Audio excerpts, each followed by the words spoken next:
I'm tired of having to work harder to bypass mediocre men. They went with a guy who had less experience than me. Women make up 50% of the population. Why is it that we're only about 5% of the below the line workers? They said our names wouldn't make the slate, so we're calling our own shots. Slated, Women Filmmakers. Real opportunities, real sisterhood. Hi, welcome to Slated Women Filmmakers. I'm your host, Allie Mae, and we're here to talk about the real pathways women use to break in, stay in, and get paid, turning individual experiences into collective opportunity and lifting others as we rise. Today's guest is Jennifer Marie, aka J. Marie. She's an actor, producer, director, and comedian, and a writer from Kansas City, Missouri, who is now based in Hollywood, California. She founded No Wood and Nichols Production Company in 2021. After a decade in the acting world, she shifted to production. She executive produced and starred in the miniseries Revenge of the Side Chick and continued with projects like The Nun, The Witch, and The Bloodsucker, and her podcast, Girl Talk with J. Marie. Once she was convinced this was the next level in her career, she then enrolled in film school to actually learn the ropes of directing and producing. While at the New York Film Academy, she wrote, produced, and directed 2 award-winning short films, The Ally and Kool-Aid Stand, which is a wonderful short film. She continues to grace stand-up stages all around the country, which keeps her pen fresh and funny. And now she has 2 projects in pre-production, which will release in 2026 and early 2027. Jennifer is committed to creating work that keeps others laughing, loving, and learning. Welcome to the show, Jennifer. Did I get all that right? Yes, thank you so much for having me, Allie and Pamela. Okay, I'm very happy to be here, and you nailed it. Made it sound even better.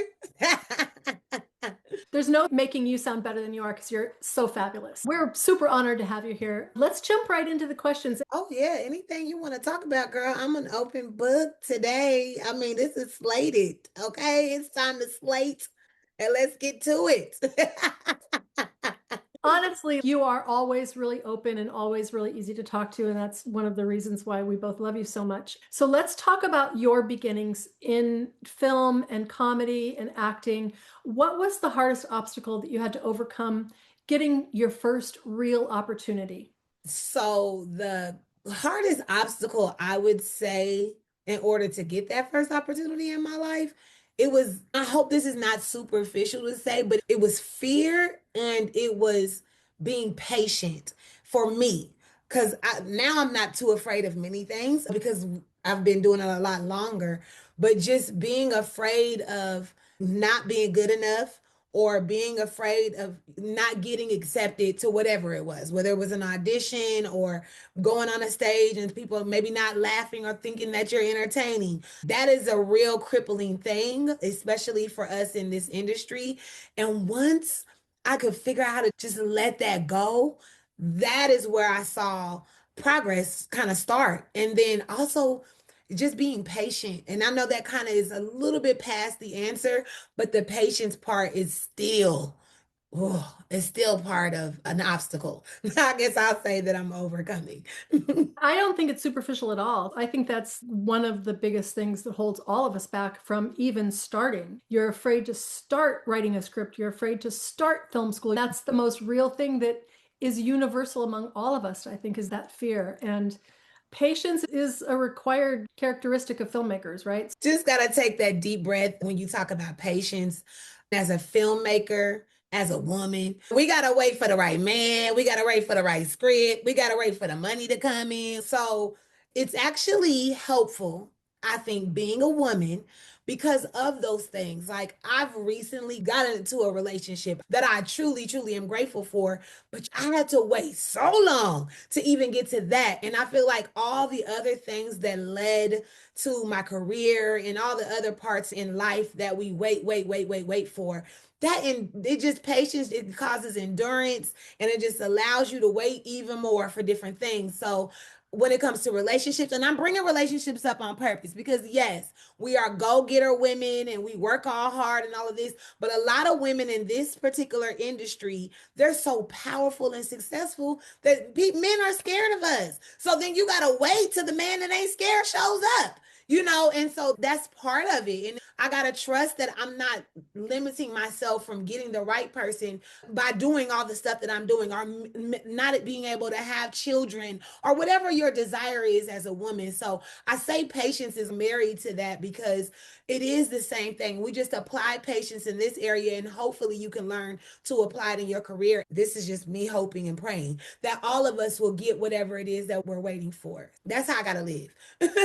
What do you feel is like your superpower in persevering? I'm going to say the way that I continue to persevere is, oh, this is going to sound dark. And I mean, this is just being 100%, y'all. I've experienced legit trauma. So the way I processed the trauma, the way I was able to overcome that. My dad passed away prematurely. He was 52, and my brother died in a car accident at 20. Not even counting the number of other people that I loved that have passed away. Those are just like high primary people in my life, close people that I loved. And to me, that was the worst. To persevere in things like this, and relational things or money, financial things, is minimal, if you will, to life and death. I don't want to go too dark too soon, but in reality, that's really the answer, because nothing can be worse than that for me, for my life. I've already done it. And the one thing I won't even speak out loud that could be worse is still related to death. Death is final. So while I'm here, all I do is try to honor their lives, because they didn't get to have, in my opinion, a full life like a lot of other people I know get to have. So my goal is to continue to persevere, to continue to overcome, to continue to keep my foot on the gas, and know that I can do whatever I set my mind to is going to get done. It might not feel like a fun thing in the moment, but eventually we'll get there. And this is me just showing them like, hey, you weren't able to do this. And this isn't their dream, but it's just me making them as proud as I can. That's the way I honor my daddy. That's the way I honor my brother. And that is how I keep persevering consistently. It's going to continue. I believe that. That is really beautiful. And while you were saying that, I totally had this vision of you behind a steering wheel with your foot on the gas, just flying down the freeway. Okay, the next question is, who gave you your first real break? Okay, so I love this question. Oh my gosh, it brings me back to one of my favorite people, and I've never forgot them. You know how people say that, but I genuinely never did.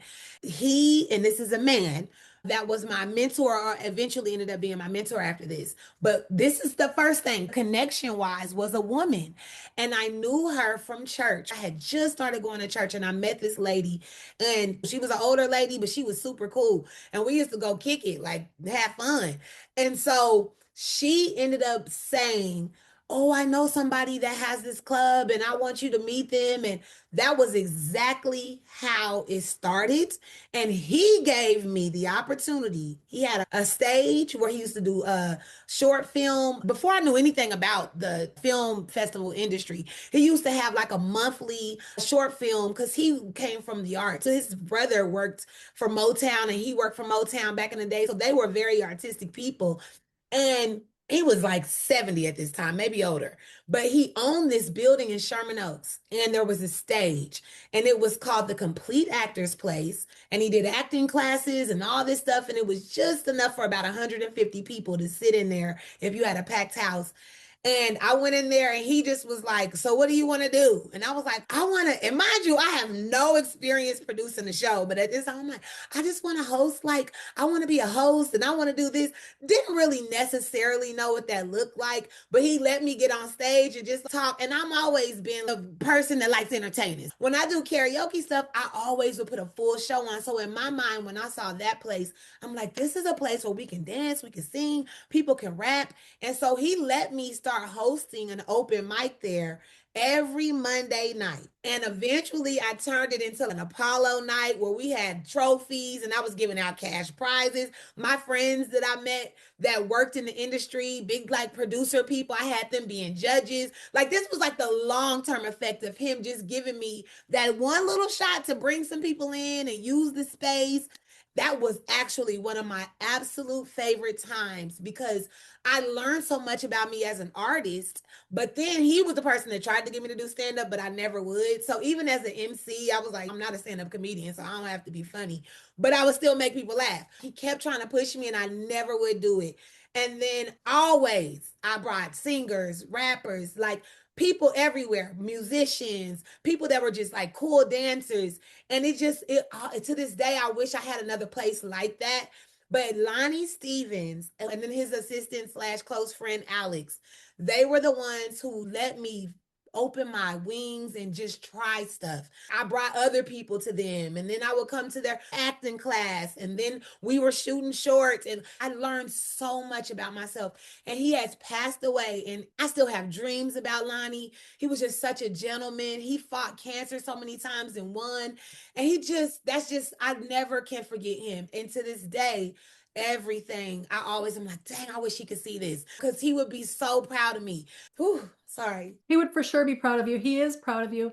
And what I'm hearing is this door opened for you, but then you took that opportunity and blew it up as much as you could. I mean, that's on you, right? The door cracked open and you stepped through it like full on Jennifer Marie and made it much more probably than he had in mind. It sounds like, and that's all on you. That's you seizing that opportunity. Is that kind of your MO going through your career and your life, just seizing the opportunities, just looking for the little cracks in the door and then pushing through and just saying, hello, world, in a Broadway voice? In a Broadway voice.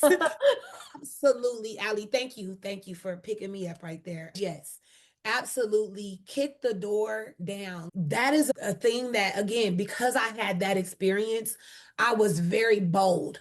And I knew I had it in me, but I didn't know how to use it until then. When I saw myself working the 8 people in the room, and then it would be 25 people, then it was 100, and just going up there and being like, nope, you about to listen to me. You're going to enjoy this. And that is what it's about. Whether you're on a stage, whether I'm on a stage, whether you're going in to pitch a script, whether you're going into a general, like whatever it is, it's all eyes on me. We're about to talk about this right now. And that's the fearlessness, especially as a woman, that we have to go in with, because they already give us a little knock because we're women. A lot of times in this industry, we get that against us. And so you got to have that confidence. Be overly confident if you got to fake it till you make it, whatever that looks like.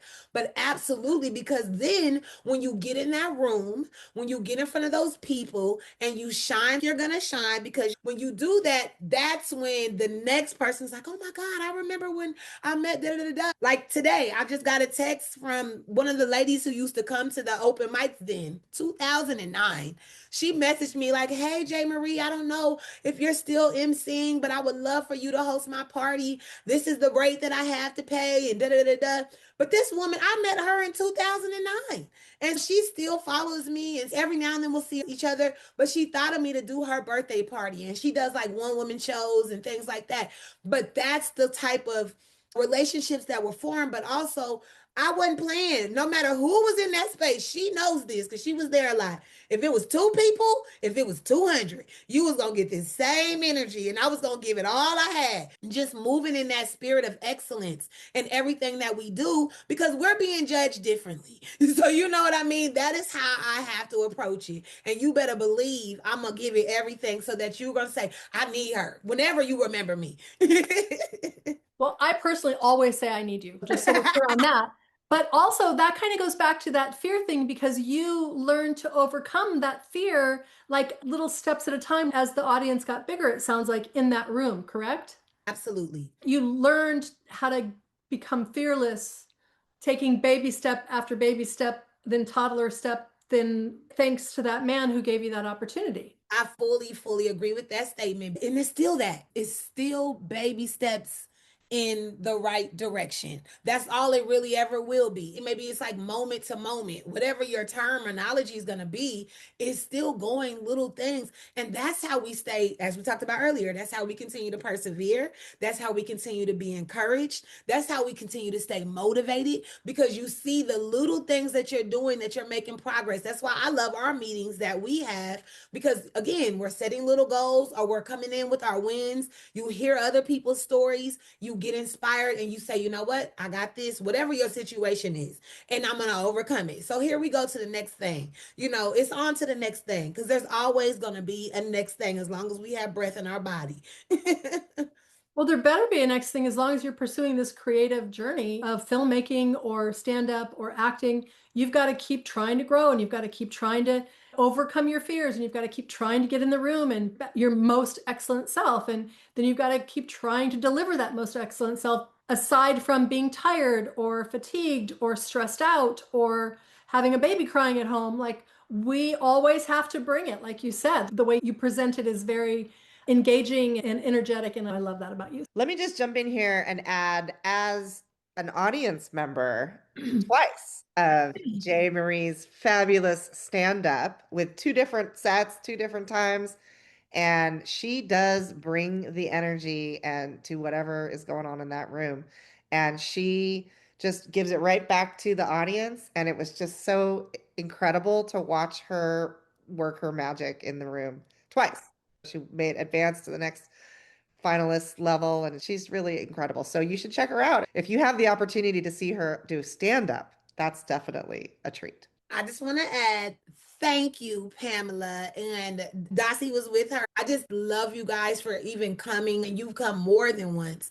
And I want to say that to everybody, just to piggyback off of that. I know we get into this as we talk on this podcast, but just supporting each other like that. They blessed me so much when I saw them in the room. Of course, I want to be great when I get on stage, but when you see people that are in these vulnerable spaces with you offline, not the stage, and everybody's like, oh, she was actually funny, so now I'm gonna be a friend type of thing. These people that are doing this part and doing the behind the scenes meetings that we do every Thursday, it just gives you even more energy to just continue to be great when somebody has your back and supports your work, and whatever that looks like, whether it's your film or whether it's reading a script or coming to a comedy show. So I really appreciate it, and I just encourage us to continue to support each other as best we can. That's really what my hope is for the whole podcast, is that I want to ask our questions from our group. What are you working on? What are your goals for this week or for this year? And how can we collectively help each other with that? We are able to create a community here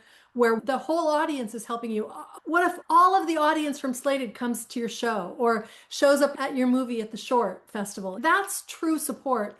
And that's what I want to create for each other, because that's where the power is. It's not that we need money from each other necessarily, although sometimes we do need money from each other. And I hope that when we're giving money to projects, that we're giving it to female-led projects. But it's really like, I need someone to read my script and I don't have $300 to pay for notes. I need someone to listen to my set before I go on. I volunteer for that, by the way. I got recommendations for composers for my short film from other ladies in the group. So yeah, referrals. Yes, our Slated group, like everyone in our audience, eventually, hopefully, everyone in our audience will feel comfortable messaging each other and saying, hey, I need this and I need that. And that's my hope for it anyway, that we can take what we do on Thursday mornings and expand that to the community of women filmmakers nationwide and worldwide. At any point early on, or even now, have you felt shut out of any of the rooms that you've tried to get into, either producing, acting, comedy, or directing? I'm in the world where the independent world is so much more open for us, and there's so many more opportunities. I haven't been in that space yet. I wouldn't call it that.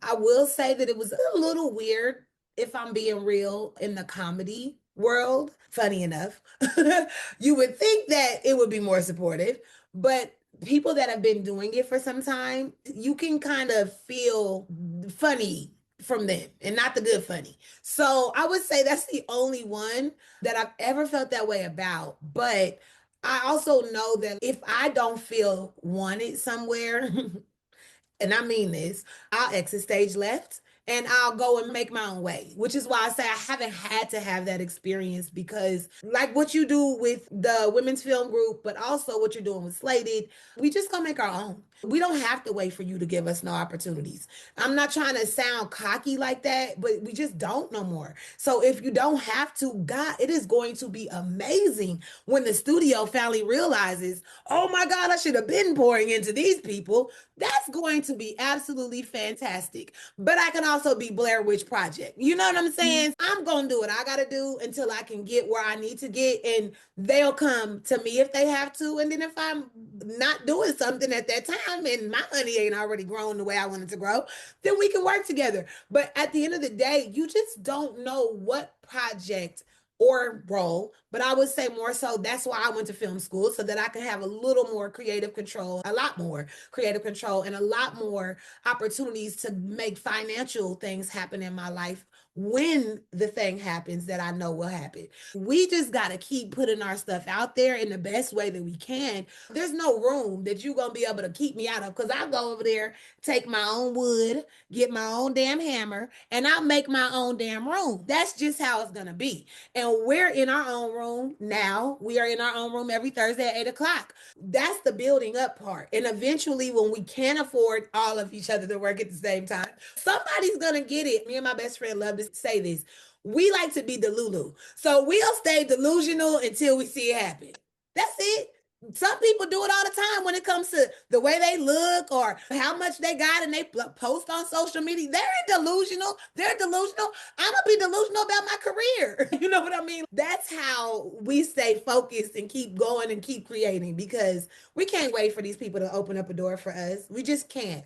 And it's been like that for quite some time. And thankfully, women like you two have made new spaces for us along the way, because it's been years of people pushing and pushing for us to have equal rights, for us to be treated like the next man. And even though we usually can do things better, but I'm just saying, it's been years of this from my mother to her mother. Oh, here we are now where we got a little bit more of a voice, and I just be damned if we got to wait for somebody to give us a chance to use it. No.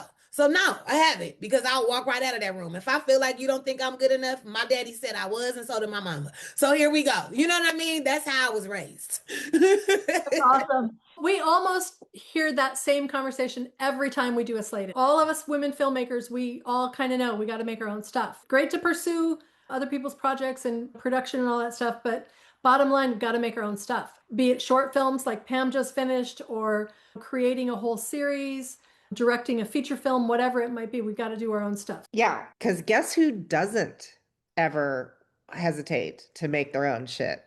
Men.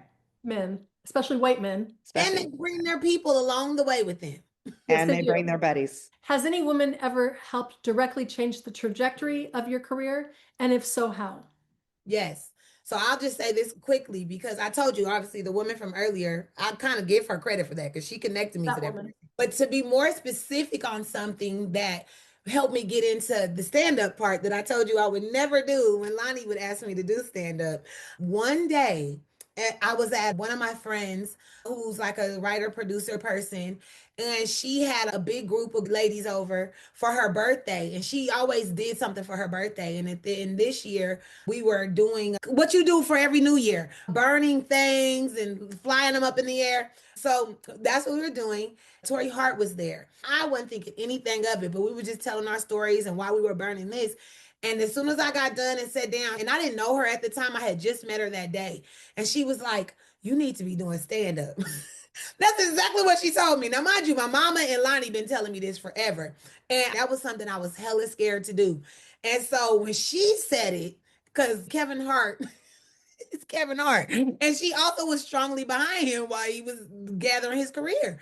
And so I was like, okay, so if she's seeing the same thing, maybe I should try. And then another girl who does comedy, television, and film acting, she was giving me tips on where to go. This was a while back, but there was a place that was like a small little hole in the wall that you could go and nobody would be there. You could go any time of the day. Of course, I was still petrified to do it, but I actually wrote something down and went in there and stood on the stage, and I said stuff to try to be funny, you know. And that was the very beginning of me no longer being able to be afraid. I mean, I was still doing it scared, but I was not doing it because I was scared. Be brave, get up there and try. And the day I did it, I text the group like, guys, look, I got on stage. And I was just so ecstatic. There's probably 2 people out there. But the bottom line is I did it. I mean, I'm still always scared on stage, but it's like a healthy fear, like a humbling fear where you want to be good, but I'm not as afraid to do it. And so that is how the stand-up even started. A conversation in the living room, burning them papers in the air. And the next thing you know, I'm like, go to this open mic, go to that open mic, go to this open mic. And then slowly I did competitions and then just started really actually working. And then the comedy thing is like my mama, of course. I told you you should have been doing it, and she was right. When is she not right? But yes, it was that big thing that got me on stand up. And I really think that changed everything because stand up takes fear out of anything. You just stop being afraid of stuff once you get up there and hope everybody thinks you're funny. Has doing stand up helped you with your acting? Has it helped you become looser and freer and more spontaneous in your acting? Yes, Think so. that is such a really great question. And doing stand up has totally adjusted even my comedic acting because depending on what the format is, whether it's series, web series, or television, film, and who the director is. This is something that I've learned a lot from doing improv. There's a series that I did, it did really well online. And he was an influencer who had different comedians, all kinds of comedians. And when I did that show in particular, I realized that when you find the person's rhythm as a director, like he trusted me to just be me and be funny.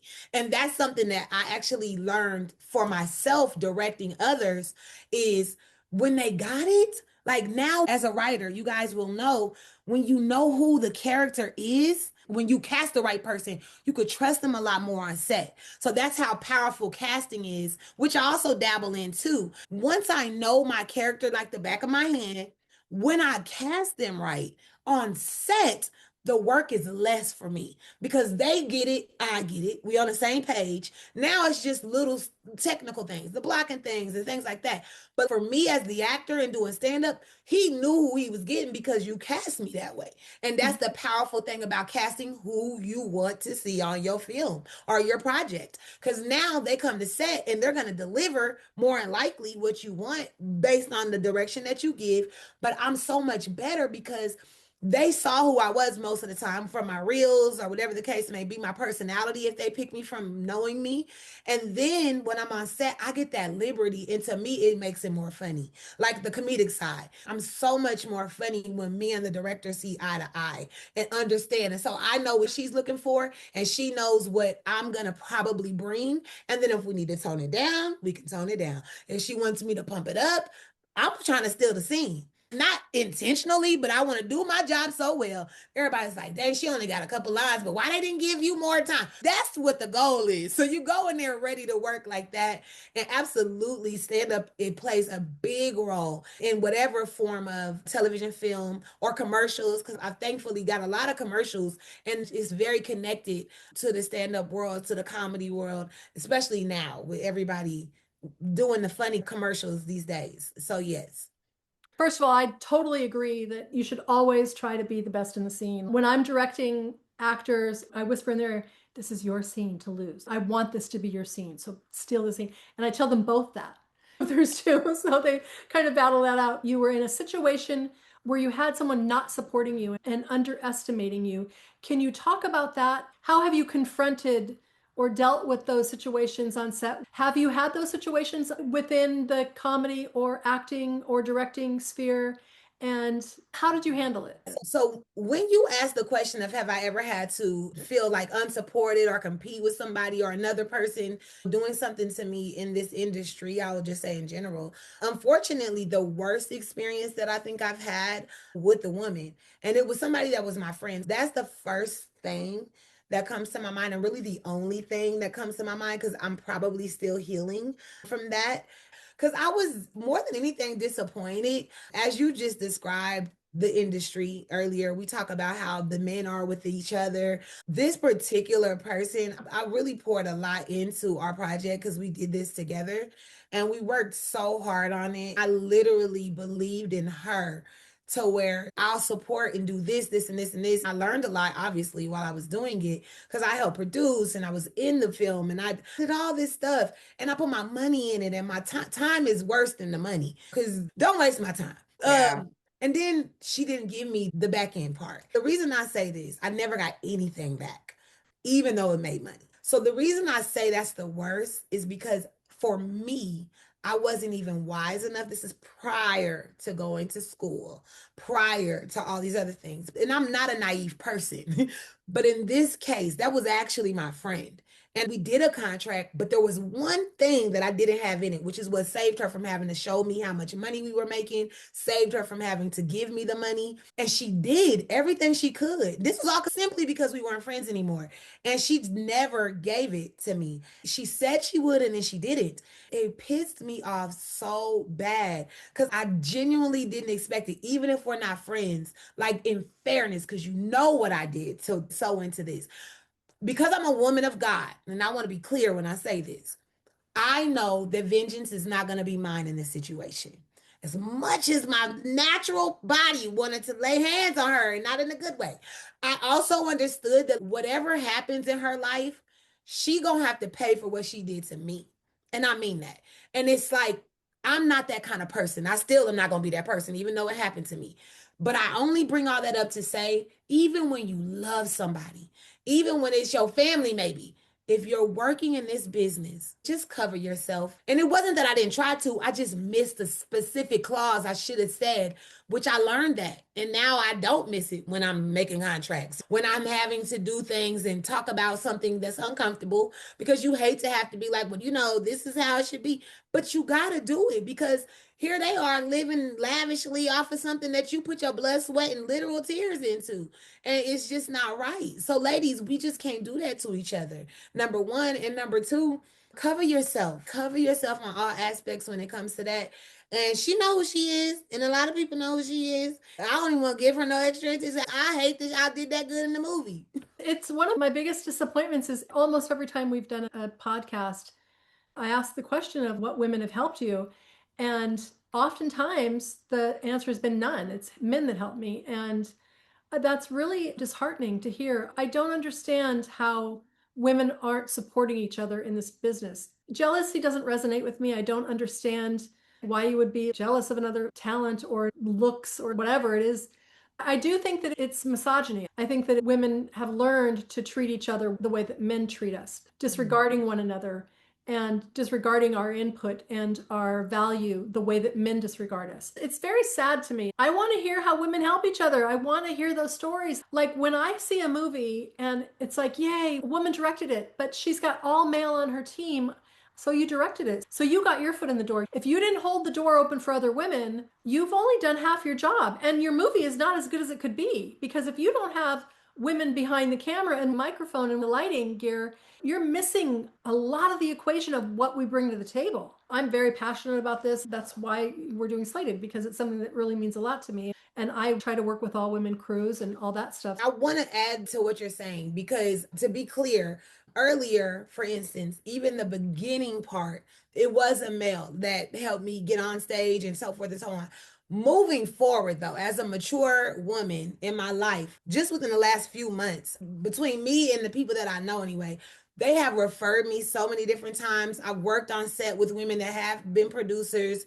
They bring me on, whether it's doing PA, whether it's doing production design. Like, let me be clear, eventually this changes. Now, unfortunately, it was a woman who was the backstabber, but everybody that has helped, a lot of the people are women. And I think that's simply because we're slowly starting to getting more power and control. And even my current situation that I'm blessed to be able to work in and direct, it is because my very close friend hired me, who is a woman. And that is important to say, because there are some ladies like yourself who do see the power of the female and they are still keeping us working and hopefully on sets or whatever capacity we're able to work. So there are some. Now, unfortunately, there's a lot of the other ones too. But definitely today, I see it so much more where we're referring one another, at least reading somebody's resume and checking. And even what you just said, it just kind of even makes me remember at the front of my mind now to make sure I check for ladies for grip and things like that. You can get into it and think, oh, well, I'll let him hire those people because this is my department and I trust him to do this. And you forget that they never really pull from the lady package. You know, Slated, hopefully us talking about it makes other women more aware of it. I could refer this person for sound, or I could refer this person for DPing, creating awareness around it amongst ourselves, amongst other women, so that we become more cognizant of, we all want to work. If there's more actresses saying more lines, because statistically, actresses say fewer lines than men in a film about women. Did you know that? That's crazy. You know, I learned that because of my first short film called The Ally. There were film festivals that had the same passion you have about women. And that would be one of the things. And for the life of me, I won't know what it is right now. Maybe our wonderful producer can tell me. Bechdel test is what you're thinking of. Thank you so much, beautiful. I knew you would know this. That test was something that my film passed because there were no lead men. They didn't have to talk about relationships.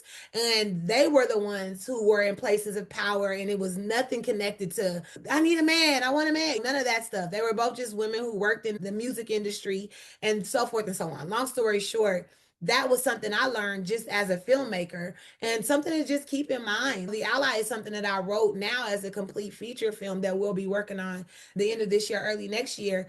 And that's one of the things that I'm excited for is that women, there's guys in it now because it's a feature film and the story is going to be more elongated and have more going on, but they were the ones in charge. And so that's something that I really take pride in. The series we're doing now, more women than men in that one. I was able to hire two people that I know are going to bring the funny because, again, I've worked with them in the past. They've been in other projects that I've been in, and it's the same. This is because they showed their excellence. And this is a note for women, too. If the guys are listening, shout out to you guys for being here. But it's for all of us to note when you come in and you do your job well, people will call you right back. Because why would I need to keep looking for a funny chick when I know she gonna kill it? I want to be the Adam Sandler of the comedy that I'm doing. He hires the same exact people to be in his movies and don't nobody stop watching his stuff. So that's exactly how I see it. We make a new story and bring the same type of funny people back if we can. So the ladies will keep working as long as I can continue to create. Love that so much. Do you believe that women get hired differently than men in this industry? Absolutely. Yes, women get hired way differently than men in this industry. We kind of touched on it earlier. So when I do commercial work, you see predominantly white men, particularly on set, doing everything. Maybe not the makeup, maybe, but everything. We talk about it on set. The cast, we are looking, and I count on purpose how many people are just not a white man. And they keep their people in work. They're older. So you know they've been doing it for 30, 40 years. There's just that little group of people for whatever reason, unless there's something urban going on, or if it is a tampon commercial, of course you have to have a couple people in there then that are not predominantly male and white. But for the most part, that's just what you see because the commercial money is the big money. But that's who gets those high paying jobs. And then they bring their people every time. For some reason, I don't know if they just think we're not capable or if they just don't care to find out. But this is the importance of infiltrating and whatever, like when we get our foot in the door, baby steps, bringing the next lady in. And then the next lady in. It's like secretly. I mean, you know, men barely pay attention anyway. So get in there and then get one person in. Then get the next person in. Bring her in on that creative side. And then eventually we can hopefully be walking around those floors making $100,000 to work for 3 hours a day or whatever they get for, like super easy work. So that's what I'm saying there. Yes. Yeah. That's so true. And it's really interesting inside perspective of the mechanisms working in the commercial zone in Hollywood. I have no perspective on that, but I've been on lots of indie sets. It's always young white guys. When they work together, which is typically the group of guys that are related to the guys that I just talked about. So they're teaching their kids how to do the job, and then they come in for the next 40 years Yeah. and do the same thing. And that's also on game shows because I do a lot of pre-productions for those. It's the same thing. Every now and then, again, depending on the content, you might have more urban or female driven, but other than that, you're gonna see them and they're gonna have their homies and that same guy sitting on the camera who barely has to move it because everything is on one little bitty stage, getting paid 90,000, who knows, to just sit there, and his stomach's getting bigger and bigger every year. That's what's happening.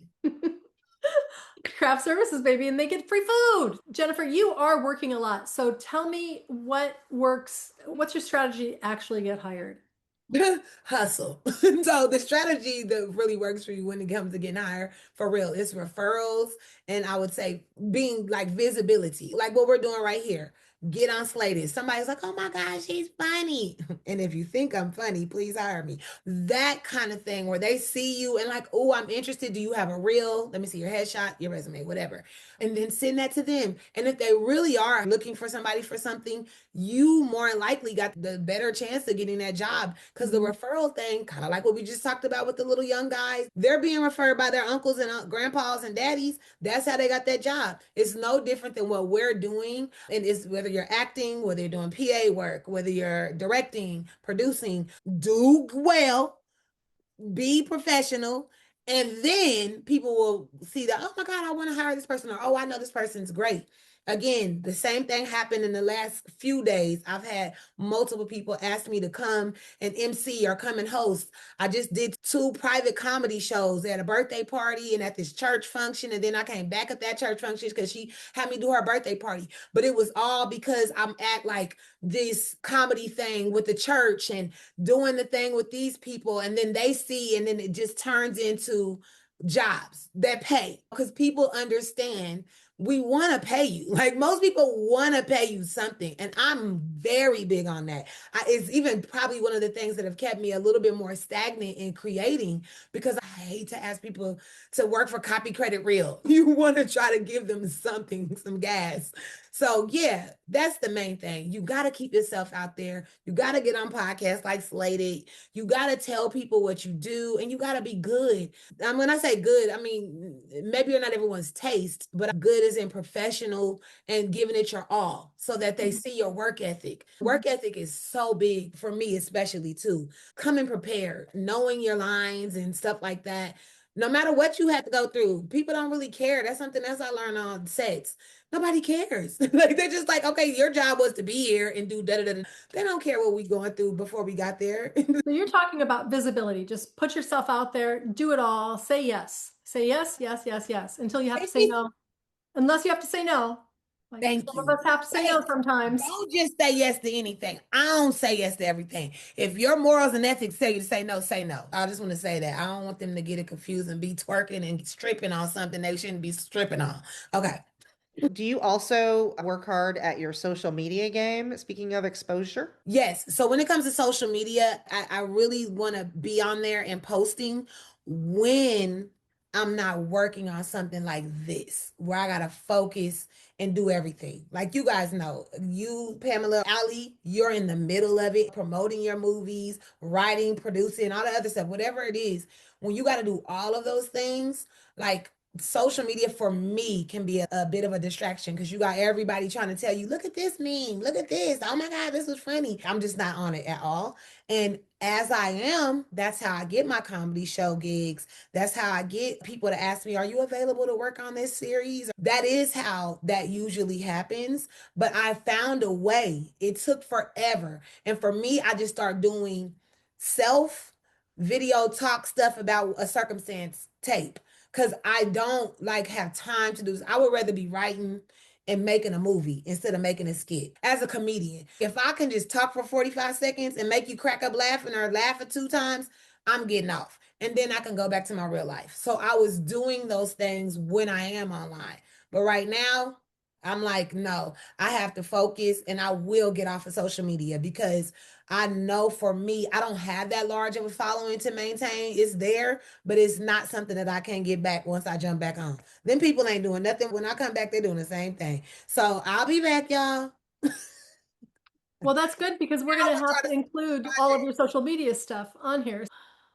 I mean, Yeah. I want them to see these projects that we're working on. So I would love to give the experience of long form content instead of pushing my social media page. There are so many people that I love that are killing it on social media because they're comedians and they've encouraged me to kill it and they've had me on their stuff, but it is not my calling. You see the passion that I speak with? I need this same passion in anything that I'm going to do or it's going to get half-assed. And I don't like to half-ass. So in my way of doing something, it's about get on that paper and either do the stand-up side or do the filmmaking side because I want it to come out and stay out. I want y'all to be able to Google it and watch it later on. So, I mean, I'm looking forward because I'm finally almost done with this run for film festivals that I can finally put Kool-Aid stand out. I can finally tease The Ally because I need people to give money to the Ally feature film one day, hopefully. But for right now, I'm excited about that, but I would rather make that. I'm gonna post, but it's not gonna be with too much intention unless it's related to the projects. Cause at this point, I don't have time. That one man band ain't no joke. Yeah. Okay, we're going to wrap up. What is your big goal that you're working towards? So my biggest goal as an actor is to be a series regular on a show. That was my biggest goal because I love characters.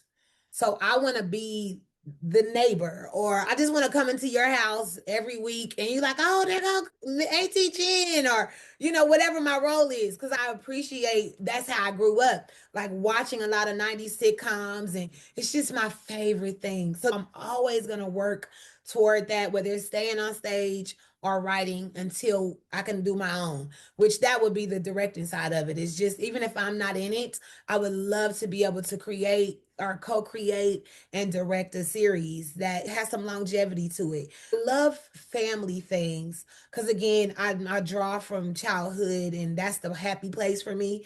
And so I just love to talk about those stories and the fun things and the hardships and help guide kids how to get through those times, even though, it's not going to get much easier, but the little separation that we can have in film and TV by bringing them into those stories, that's why I keep that on my goal list. It's like, no matter what, that's the long term. Eventually we'll get there. And all these things in between are going to lead us to that. So that's what my long term goal would be. That's beautiful. Tell us how our audience can help you. Watch your videos. Tell us where you have some shows coming up. However, we, Pam and I, or our audience can help you. Let us help you in some way. Yes, thank you for this.